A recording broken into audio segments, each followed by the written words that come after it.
Notre société est en train de se transformer. Allez faire un tour dans des banlieues chaudes, on se croirait dans The Walking Dead. Leur inconséquence conduit à des crises dont nous sommes les victimes, il faut que ça cesse. La classe politique d'aujourd'hui, elle est collectivement responsable de la situation. Mais c'est extrêmement simple de rendre la parole au peuple. Là où c'est devenu un problème, c'est qu'on est devenu un peuple materné. La défense d'un pays passe aussi par la défense de la civilisation. Il y a un mépris d'une classe, d'une caste qui est totalement déconnectée de la réalité. Plutôt que de franciser la Corse, il s'agit de corsiser la France. Les hommes politiques, il n'y a rien de pire sont des gens qui n'ont rien à faire de la France. Beaucoup de nos concitoyens sont désabusés et ils n'y croient plus. On ne peut plus rien dire, on ne peut plus rien dire. Quand on est maastrichtien, on trahit le peuple, point, à la ligne, c'est tout, c'est pas compliqué.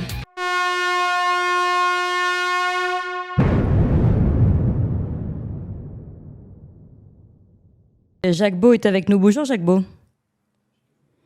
Et merci d'être avec nous aujourd'hui. Vous êtes ancien colonel d'état-major général, ancien membre du renseignement stratégique suisse, spécialiste des pays de l'Est, formé dans les services de renseignement américains et britanniques. Au sein de l'OTAN, vous avez suivi la crise ukrainienne, notamment de 2014, puis vous avez participé à des programmes d'assistance à l'Ukraine. Vous êtes auteur de nombreux livres sur cette question de la guerre en Ukraine, mais on va citer ce dernier, Ukraine, entre guerre et paix, aux éditions Max Milo. Et en parlant de l'Ukraine, et c'est pour ça que je suis très heureuse de vous recevoir aujourd'hui, eh bien, il semblerait qu'il y ait du nouveau, en tout cas dans la vision du conflit, qui est un petit peu moins manichéenne qu'il y a quelques mois encore.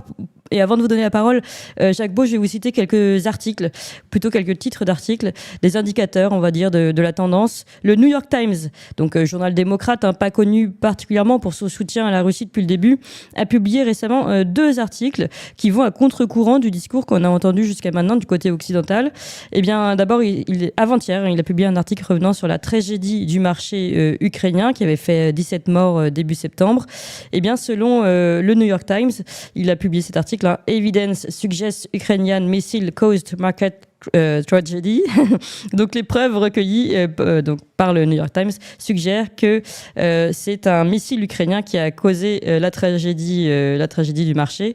Donc voilà, donc elle suggère que la Russie ne serait pas responsable, contrairement à ce qui avait été affirmé dans un premier temps. Deuxième article, eh bien toujours le New York Times, What's next for Ukraine, et il parle d'un slow counter-offensive, donc d'une contre-offensive qui shows the realities of war, donc qui montre la réalité de la guerre. On est dans un discours beaucoup plus nuancé, on parle de réalité de guerre, de lenteur de la contre-offensive.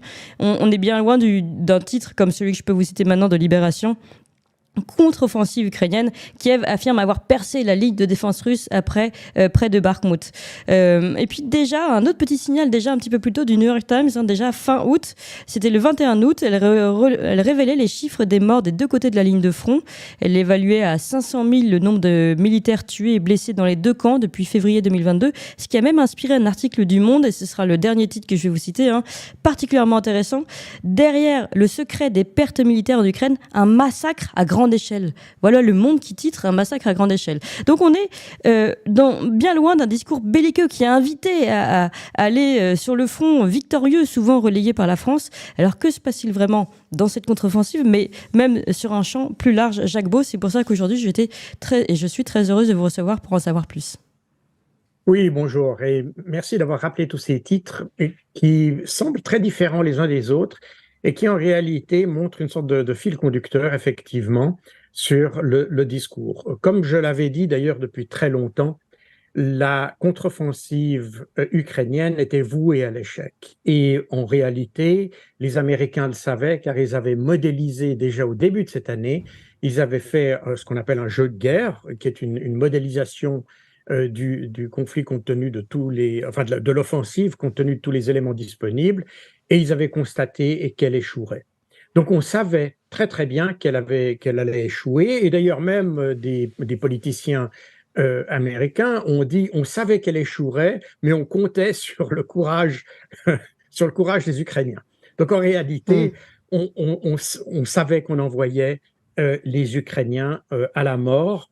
Et d'ailleurs, c'est ce qui se passe depuis mars, depuis le début de ce conflit en 2014, à vrai dire, mais plus particulièrement depuis mars de l'année passée, puisque vous savez que Zelensky avait fait une offre que les Russes étaient prêts à accepter, qui aurait fait cesser le conflit, mais on a préféré jouer la carte de l'Ukraine, en fait, de sacrifier les vies ukrainiennes pour satisfaire en réalité des objectifs politiques occidentaux et plus particulièrement américains. Donc, on est dans cette situation. Maintenant, il est intéressant que vous ayez mentionné le cas du marché de Konstantinovka, que tous les médias français, les grands médias d'ailleurs, avaient tout de suite dit c'est une frappe russe. Hein, il n'y avait aucun doute là-dessus. Comme d'habitude en général. Hein, Comme d'habitude, parce qu'on a eu plusieurs exemples dans le passé, et même d'ailleurs en janvier de cette année, il y avait eu un cas à Dnipropetrovsk, si ma mémoire est bonne, où Oleksiy Arestovitch, qui était le conseiller de Zelensky, conseiller personnel de Zelensky, avait dit que c'était exactement la même situation. C'est-à-dire qu'en réalité, il y a un immeuble qui avait été touché et que cet immeuble avait été touché non pas par un missile russe, mais par un missile ukrainien qui avait raté sa cible. Et il a démissionné peu après ça parce que ça a déclenché un tollé dans les médias occidentaux parce qu'on s'accroche à un narratif qui est les Russes sont méchants, les Ukrainiens sont gentils, tout ce qui est mal qui se passe ne peut être que l'affaire des Russes. Or, le problème est évidemment plus complexe que ça, et si on ne comprend pas la complexité d'un conflit, eh bien, on ne le résout pas, et c'est exactement ce qui se passe. Donc, pourquoi ce texte apparaît aujourd'hui et publié par le New York Times pour la première fois, hein, c'est la première fois que, malgré les nombreux cas qui sont passés, un grand média occidental indique qu'en réalité, c'est bien la faute des Ukrainiens.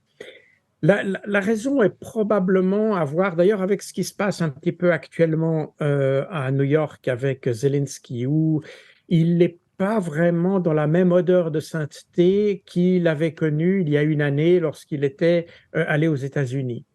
Et aujourd'hui, les Américains constatent que le soutien qu'ils apportent à l'Ukraine ne peut plus être maintenu au même rythme, en tous les cas. Il y a toujours une volonté politique de soutenir l'Ukraine, mais il n'y a plus les moyens techniques pour le faire, il n'y avait plus les ressources pour le faire, et que par ailleurs, on arrive dans une année électorale où Joe Biden aimerait arriver avec un semblant de succès, plutôt qu'avoir une casserole, que le conflit ukrainien soit une casserole qu'il traîne derrière lui. Donc, on essaye de pousser Zelensky à négocier. Or, Zelensky, il est pris par les Européens qui le poussent à continuer à se battre et par les gens, ses proches ou son cercle rapproché qui est fait d'extrémistes, ultranationalistes et néo-nazis ou néo-nazis, c'est un peu, tout c'est un peu mélangé, il faut le dire, et qui le force à continuer à se battre. Et il s'agit aujourd'hui de faire pression sur Zelensky. C'est pour ça, sans doute, on a, au moment où Zelensky arrive à New York, on a cet article du New York Times qui en fait est une indication pour Zelensky pour dire, voilà, jusqu'à maintenant, on a un peu couvert vos histoires. Maintenant, c'est à vous de faire un pas en avant ou de côté, comme on veut. Et on vous soutient, mais c'est à vous d'y mettre du vôtre si vous voulez qu'on continue à vous soutenir. Voilà. C'est très intéressant. En fait, c'est un petit signal parce qu'on le sait bien, vous l'avez rappelé, le New York Times d'habitude est plutôt d'ailleurs démocrate et joue plutôt le jeu du discours officiel du gouvernement américain, de ce gouvernement américain en tout cas. Et donc là, d'un seul coup, ce changement, cette petite touche, on va dire ce petit rappel dans cet article, est une façon d'envoyer un petit message, un petit signal de fumée en fait à Zelensky pour lui dire attention, maintenant, il va falloir que vous commenciez à négocier puisque c'est ce qu'ils veulent, c'est ça ? D'ailleurs, c'est exactement ça. Et d'ailleurs, ce n'est pas le premier signal, puisque même dans le New York Times, il y a quelques jours, il y a eu un article que vous n'avez pas mentionné, mais qui, à mon avis, est extrêmement important, et qui indique que les Américains ne sont pas contents avec la manière dont Zelensky a géré la contre-offensive. Et vous avez rappelé tout à l'heure qu'il y avait des combats qui se déroulaient à Bakhmout.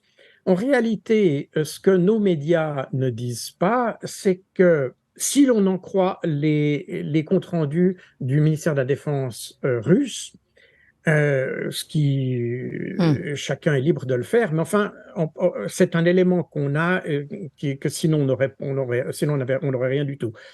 Et selon les Russes, c'est actuellement, depuis maintenant environ un mois, c'est dans les environs de Bakhmout qu'il y a le plus de pertes. On parle toujours de ce qui se passe sur l'axe Rabotino, Tokmak et Melitopol, mais parce que c'est là où les Américains et les Occidentaux attendaient la contre-offensive et la percée qui devait conduire à la mer d'Azov. Mais en réalité, Zelensky continue à s'accrocher à Bakhmout et continue à envoyer des troupes à Bakhmout. Et les Américains pensent que les ressources qui sont envoyées à Bakhmout et qui meurent à Bakhmout, parce que c'est là où il y a le plus de pertes ukrainiennes actuellement, si en envoyant des troupes à Bakhmout, eh bien, on n'a pas la capacité, on n'a pas la masse critique, si vous voulez, pour faire la percée sur Melitopol. Et c'est donc, depuis plusieurs semaines, on a une critique des Américains contre la gestion ukrainienne de la cette contre-offensive. Oui. Et le général Miley a dit il y a 2 jours que actuellement il n'était plus question d'atteindre la mer d'Azov, mais que cette contre-offensive n'avait que des objectifs limités. Et cela signifie probablement qu'on voudrait se contenter d'une percée sur Tokmak, qui est à quelques kilomètres au sud de Rabotino, que les Ukrainiens d'ailleurs dont ils tentent de s'emparer définitivement depuis le mois de juin, donc en 3 mois. Je rappelle que Rabotino est un village qui, avant la guerre, comptait environ 480 personnes, donc c'est un tout petit village, mais les Ukrainiens sont toujours pas parvenus à en prendre le contrôle, et Tokmak se trouve à une quinzaine de kilomètres au sud de ce village. Donc l'idée que les Américains apparemment avancent de réduire l'objectif de cette contre-offensive à la prise de Tokmak, alors que même Rabotino n'est pas sous contrôle ukrainien, montre que les Américains n'ont aucun espoir que cette contre-offensive apporte un résultat qui soit significatif. Parce que l'idée initiale de cette contre-offensive était que, sur le modèle d'ailleurs, nos médias d'ailleurs sont partiellement responsables de ça. Parce qu'on a présenté les contre-offensives qu'il y avait eu en septembre et octobre de l'année passée à Kharkov et à Kherson comme des grands succès opératifs ukrainiens. Or, en réalité, les Ukrainiens n'ont fait que prendre des territoires que les Russes avaient quittés auparavant. Mais en faisant croire qu'il s'agissait d'une grande supériorité, d'ailleurs le rapport du Sénat qui a été publié sur les leçons du conflit montre qu'on s'est totalement trompé sur ces choses-là et qu'on a induit les Ukrainiens en erreur. Et les Ukrainiens pensaient que leur contre-offensive en direction de la mer d'Azov allait conduire au même résultat qu'à Kherson, c'est-à-dire qu'on allait avoir, selon notre narratif, une débandade de l'armée russe qui allait conduire à une crise politique, d'abord une crise militaire, une crise de la conduite militaire russe, puis une crise politique en Russie et finalement un changement de pouvoir à Moscou. Or, ça n'est pas du tout ce qui s'est passé et les objectifs cet objectif qui avait été fixé a dû constamment être revu à la baisse et aujourd'hui, on s'aperçoit bien qu'on n'obtiendra même pas une percée parce que vous avez évoqué l'idée que les Ukrainiens avaient percé la première ligne de défense, c'est faux. La première ligne de défense, c'est ce qu'on appelle la ligne Surovikin, qui est une ligne fortifiée avec des dents de dragon, c'est-à-dire des blocs de béton qui sont destinés à freiner l'avance des blindés, des tranchées, des blockhouse, etc., qui doit en fait empêcher une percée. Cette ligne Surovikin s'étend tout le long de la ligne de front qui fait 815 km de long à peu près. Cette ligne est actuellement intouchée par les Ukrainiens. Mais et devant cette ligne, il y a une sorte de bande qu'on peut prendre, qui a différents noms selon qu'on voit le concept opératif ou le concept tactique. On ne va pas entrer dans les détails, je vais l'appeler ici zone de surveillance. Et dans cette zone où vous avez des unités qui se déplacent librement et qui font une sorte de... C'est pas, le terme n'est pas très bon, mais peut-être pour le public, c'est peut-être un peu illustratif de dire comme ça, une espèce de guérilla anti-char, n'est-ce pas, dans cette zone. Et cette zone, alors, on peut la considérer comme zone de défense, et c'est ce que font les Ukrainiens, mais en réalité, les Ukrainiens n'ont pas dépassé cette zone de surveillance qui n'est pas encore la ligne Surovikin. D'accord. Donc, ouais. Donc concrètement, finalement, ce que vous nous dites, c'est que la contre-offensive, finalement, n'a quasiment pas lieu. Aujourd'hui, ils n'ont pas du tout dépassé la ligne souhaitée. Et puis, en plus, les signaux vont plutôt dans un sens d'arrêt du soutien américain, en tout cas de limitation de soutien idéologique, mais également, vous l'avez dit, parce que, du côté financier, du côté de l'artillerie, les Américains sont toujours là derrière, ou finalement freinent-ils aussi leurs ardeurs de ce côté-là? Alors, le problème des Américains n'est pas la volonté ils ont de la volonté de continuer, ils sont engagés là-dedans, et n'oubliez pas qu'ils ont échangé la paix que voulait négocier Zelensky contre un soutien. Donc, ils sont engagés. La paix que voulait négocier Zelensky, je crois 3 mois ou 2 mois après la déclaration de guerre. Après. Ouais. Ah oui, c'était mi-mars, c'était 3 semaines après, en réalité. Et donc, les Européens ont pris un engagement qui est quand même extrêmement dur, parce que vous échangez la vie. En fait, on pourrait dire qu'il y a des centaines de milliers d'Ukrainiens qui sont probablement morts depuis mars de cette année. Donc, les Européens ont échangé la vie de ces Ukrainiens contre leur simple volonté d'abattre la Russie. C'est ça que ça veut dire. Et donc, c'est un engagement terrible des Occidentaux, et les Américains ne peuvent pas faire marche arrière, mais ils sont contraints de le faire parce qu'ils n'ont plus les capacités. L'Ukraine consomme par jour plus que ne peut produire l'industrie américaine en termes d'obus d'artillerie. Donc,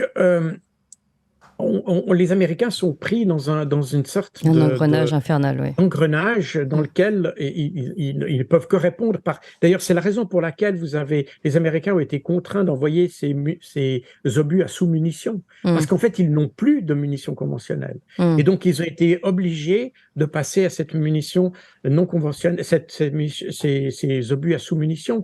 Or, les obus à sous-munitions sont des obus qui ont été conçus à la base dans les années 70, 80, notamment par les Américains d'ailleurs, pour s'opposer à une offensive. Donc, ce n'est pas une arme qu'on utilise contre des positions défensives, c'est une arme qu'on utilise contre quelqu'un qui attaque. Et c'est pour ça que quand les Américains ont fait ça, les Russes ont dit, bon, vous voulez utiliser ce type d'armes à sous-munitions, on va les utiliser aussi. Le problème, c'est que ces armes sont vraiment efficaces contre un attaquant. Or, c'est l'Ukraine qui attaque.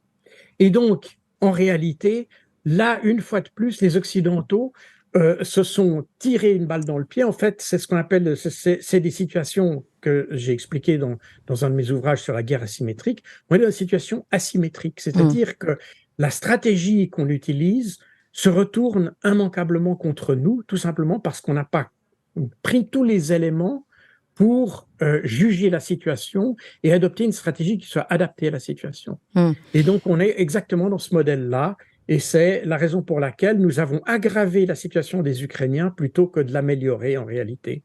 Alors ça c'est clair.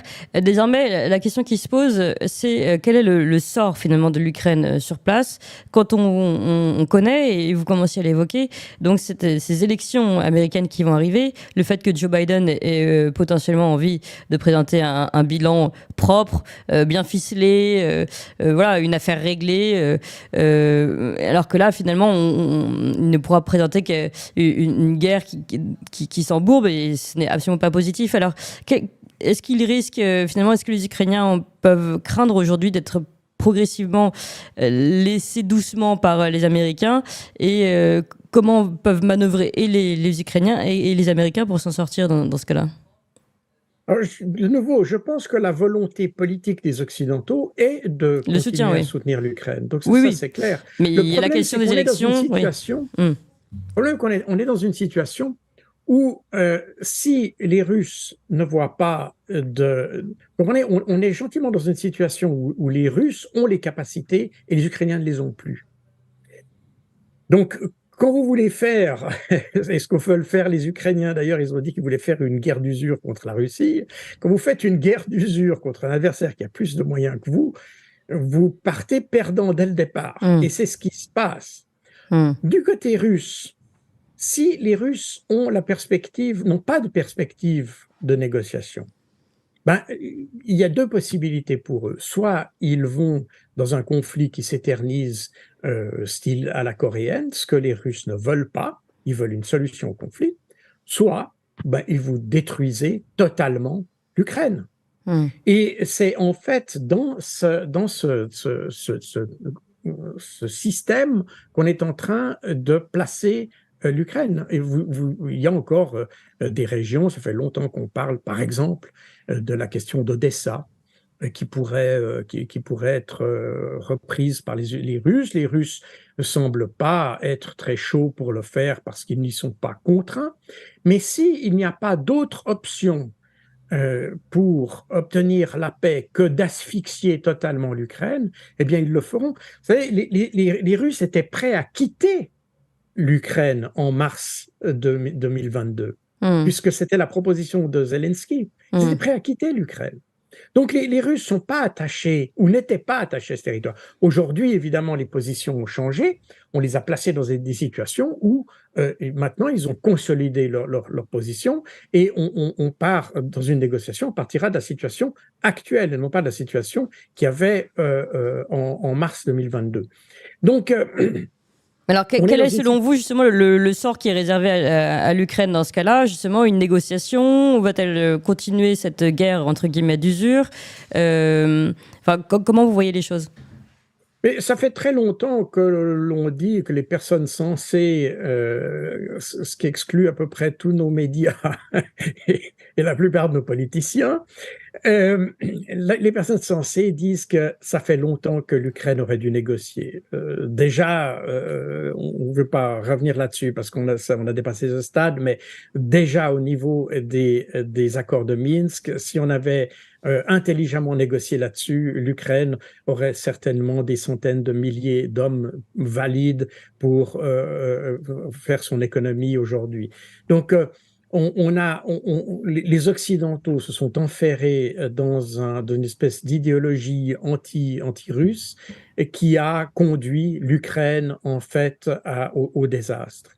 Et on est en train de continuer là-dessus. Donc l'Ukraine, soit aujourd'hui prend son indépendance et décide d'entamer un processus de négociation avec la Russie, mais c'est très difficile parce que même à l'intérieur de l'Ukraine, comme je l'ai dit tout à l'heure, je pense que même Zelensky, qui a fait 2 ou même 3 tentatives, puisqu'il y a encore eu une tentative en août 2022 dont personne ne parle, sous l'égide d'Erdogan, mais ça c'est un autre thème. Mais donc, Zelensky était disposé à négocier, mais les forces qui sont à l'intérieur et ceux qui entourent le cercle qui entoure Zelensky est un cercle extrêmement radical qui s'opposent à toute négociation, sont des extrémistes, littéralement. On a beau dire dans nos médias, et ça a été le cas en Suisse notamment, où on a dit que non, c'était des démocrates, etc. Non, ce ne sont pas des démocrates, ce sont des extrémistes, et ce sont des gens qui étaient opposés à toute négociation depuis très longtemps, qui ont toujours été pour la prédominance d'une ethnie sur les autres. C'est d'ailleurs la raison pour laquelle vous avez des pays comme la Hongrie, etc., qui ont une position beaucoup plus nuancée, oui. Raisonnable sur le conflit, parce qu'eux savent que leur minorité souffre de ces mêmes extrémistes qui en ont pas seulement contre les Russes, mais aussi contre les autres minorités. Donc, on est un peu prisonnier. En fait, les Occidentaux sont aujourd'hui prisonniers de leur narratif. Alors, à ce sujet, c'est juste concernant ces milices extrémistes qui ont finalement verrouillé un peu, on va dire, le gouvernement de Zelensky. Et c'est très intéressant de voir que lui-même, peut-être même si même lui essaye de changer de positionnement, c'est peut-être même difficile pour lui. Il est peut-être pieds et mains liés par ceux qui l'entourent en Ukraine. Cette milice, elle a été, si je me trompe pas, pendant la période de Maïdan, elle a été confortée, elle a été aidée même financièrement par les Américains, en tout cas par la CIA, non? Alors, quand vous parlez de cette milice, il faut, Oui, il y en a plusieurs, voir oui. les choses. Non, c'est un mouvement, n'est-ce pas? Il faut bien comprendre que historiquement, l'indépendance ukrainienne est issue d'un ultranationalisme qui remonte à la fin de la Première Guerre mondiale, en réalité. Mmh. Et qui a épousé des thèses fascistes, à l'époque où le fascisme était considéré, il faut le voir, comme l'expression d'une forme de démocratie. C'est un populisme en réalité que l'on assimilait à une forme de démocratie à l'époque. Ça a changé depuis, bien entendu. Mais à l'époque, c'était comme ça que c'était perçu. Et c'était, si vous voulez, cette mouvance a évolué. Elle s'est évidemment accoquinée avec les Allemands lorsqu'ils ont occupé l'Ukraine. Les Allemands ont très bien su manœuvrer avec ces ultranationalistes pour les utiliser dans leur lutte contre les communistes, les soviets. Et ça s'est perpétué d'ailleurs jusqu'au début des années 60. Mais on a donc historiquement dans le mouvement nationaliste ukrainien est très, très, très à droite et soutenu d'ailleurs par nos médias, hein, qui sont d'ailleurs très à droite aussi. Ils se prétendent de gauche, mais en réalité, on est dans quelque chose qui est beaucoup plus à droite dans la philosophie, peut-être pas dans les mots utilisés, mais dans la philosophie qui est très proche de ce qu'on a en Ukraine aujourd'hui. Mm. Et donc, c'est un mouvement que les Américains ont su exploiter à leur tour après la Deuxième Guerre mondiale. Je vous rappelle que les mouvements de résistance anti-soviétiques ont continué dans les pays baltes, en Lettonie, en Lituanie, en Estonie, principalement en Lituanie d'ailleurs, et puis en Ukraine jusqu'au début des années 60, jusqu'à ce que Stepan Bandera ait été éliminé en 1960 ou début de 1961, alors qu'il venait d'avoir d'ailleurs une réunion de travail avec le Bundesnachrichtendienst, donc le service de renseignement allemand, pour mettre en place des actions de subversion en Ukraine. Donc, on a continué très longtemps après la Deuxième Guerre mondiale à soutenir ces mouvements, et puis ils ont été un peu revigorés avec les événements de Maïdan, et ils ont été soutenus parce que ça faisait partie d'une stratégie anti-russe, oui, en réalité. Voilà, les Américains sont pas très regardants sur la provenance des gens qu'ils soutiennent. Hein. On est très pragmatique, il s'agit d'arriver à un résultat. Oui, en fait, ils regardent seulement l'élément perturbateur, on va dire. Voilà, c'est ça, exactement. Et donc, et c'est pour ça que vous avez les Américains qui ont soutenu des mouvements communistes, des choses comme ça. On est très surpris de voir, pas en Ukraine bien sûr, mais dans d'autres régions du monde, on est très surpris de voir ce que les Américains ont soutenu, parce que de nouveau, il y a un certain pragmatisme qui prévaut. Quand on a un régime qu'on considère comme ennemi, tout est bon pour faire feu de tout bois, en quelque sorte. Mais donc on arrive à ce paradoxe, c'est ça qui est intéressant. Donc vous me confirmez tout de même que les Américains se sont de nouveau intéressés, ont pu de nouveau financer un mouvement, on va dire, pour pas nommer une milice plus qu'une autre, il y en a plusieurs, hein, secteur droit et d'autres. Un mouvement, on va dire, néo-nazi, en tout cas implanté sur place en Ukraine, et qui en tout cas clairement anti-russes, que les Américains les ont financés ou aidés depuis, ont remis, on va dire, une pièce dedans depuis 2014, et qu'aujourd'hui, c'est justement cette montée en puissance de ces mêmes mouvements, de ce même courant idéologique qui va freiner Zelensky, qui va empêcher Zelensky de pouvoir évoluer et éventuellement suivre la volonté américaine, c'est-à-dire de pencher doucement vers une négociation. Tout à fait, mais ça n'est pas nouveau. Je vous rappelle qu'un mois après avoir été élu, Zelensky a été menacé de mort dans les médias ukrainiens. C'est pas, ça a été publié, j'entends. On a publié Dmytro Yarosh, qui est le chef du secteur droit, qui aujourd'hui patronne l'armée des volontaires ukrainiens, qui est une armée qui, contrairement aux autres milices que vous avez à demi-mot évoquées précédemment, c'est une armée qui est totalement indépendante du gouvernement ukrainien. Donc, il n'est pas rattaché au ministère de l'Intérieur comme les milices Azov, etc., qui ont été intégrées à la garde nationale. L'armée des volontaires ukrainiens est une armée qui est totalement indépendante. C'est une armée alors totalement d'extrême droite avec des thèses racistes et tout ce que vous voulez. Hein. On est vraiment dans un vocabulaire qui se rapproche très très bien de ce qu'on entendait avant-guerre en Allemagne et ailleurs. Et ces milices, cette armée séparée continue à se battre aux côtés de l'armée ukrainienne.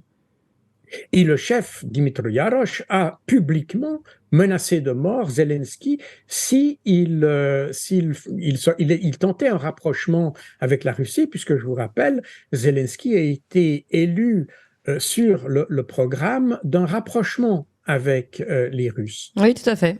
Oui, voilà, quand on regarde son programme, c'est tout à fait ça, oui. Voilà, mais ça finalement, ce que souhaitaient les milices d'extrême droite convenaient finalement à la droite européenne, enfin aux Européens, à l'Union européenne, etc.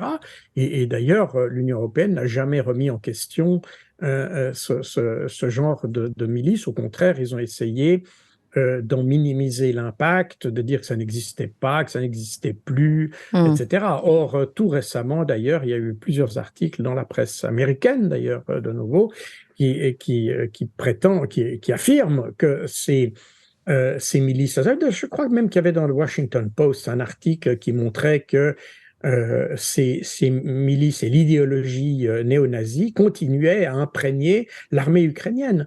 Donc, on n'est pas sur quelque chose qui est un fantasme de Vladimir Poutine, on est sur quelque chose qui est un vrai problème qu'on essaie de masquer parce qu'évidemment, on soutient un régime que l'on dit démocratique, mais qui ne l'est pas parce que de toute façon, en temps de guerre, je pense qu'il est difficile d'avoir une vraie démocratie de toute façon.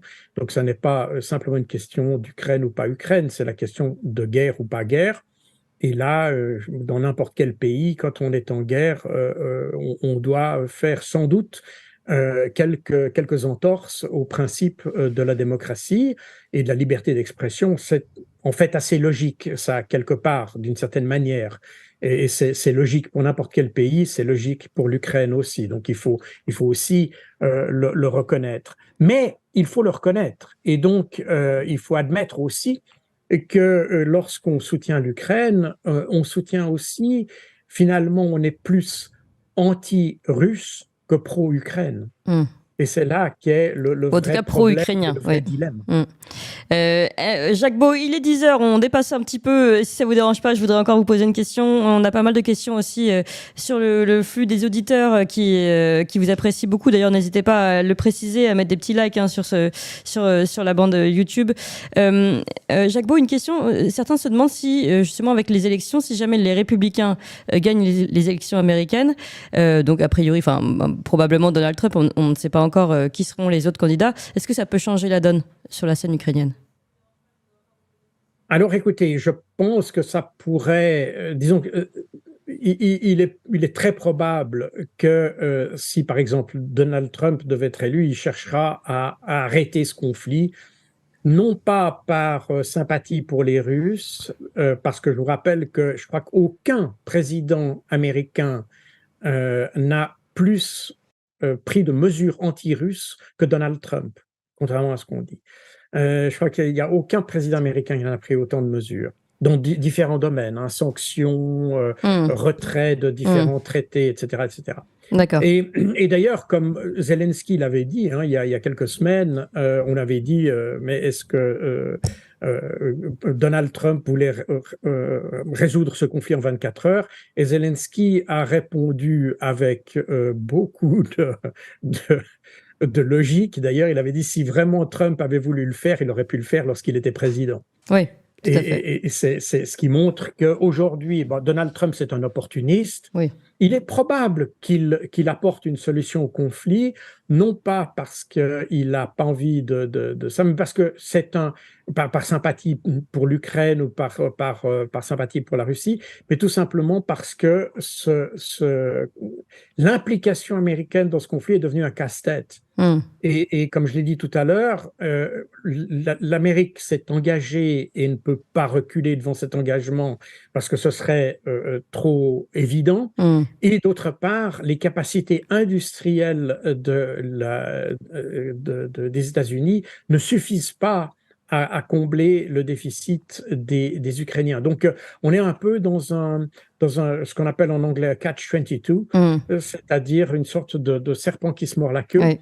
Et c'est pour sortir de cette logique-là que Trump pourrait choisir. Donc, oui, Trump apporterait une solution, mais je ne pense pas que Trump soit la meilleure solution pour l'Amérique. Ça, c'est un autre débat, vous allez me dire. Oui, tout à fait. Mais il est probable que, sans doute, il cherche à terminer ce conflit qui est devenu un casse-tête pour tout le monde, en réalité. Et de toute façon, les élections sont encore loin d'être faites. Il y aura sûrement d'autres candidats républicains qu'on verra progressivement émerger. Et on en reparlera d'ailleurs de la scène ukrainienne, puisqu'il y a aussi cette procédure de destitution contre Joe Biden. Et tout ça joue aussi sur ce qui se passe en Ukraine. Et c'est pour ça que c'est particulièrement intéressant de suivre tout ça et de vous donner la parole, Jacques Beau. Merci encore en tout cas pour cette analyse. Je rappelle le titre de votre dernier livre sur l'Ukraine, Ukraine entre guerre et paix, aux éditions Max Milo. Et je rappelle que vous êtes un ancien membre du renseignement stratégique suisse, spécialiste des pays de l'Est, et que vous avez notamment travaillé à l'OTAN et suivi cette crise ukrainienne depuis 2014. Donc vous êtes particulièrement renseigné. Merci encore, Jacques Beau.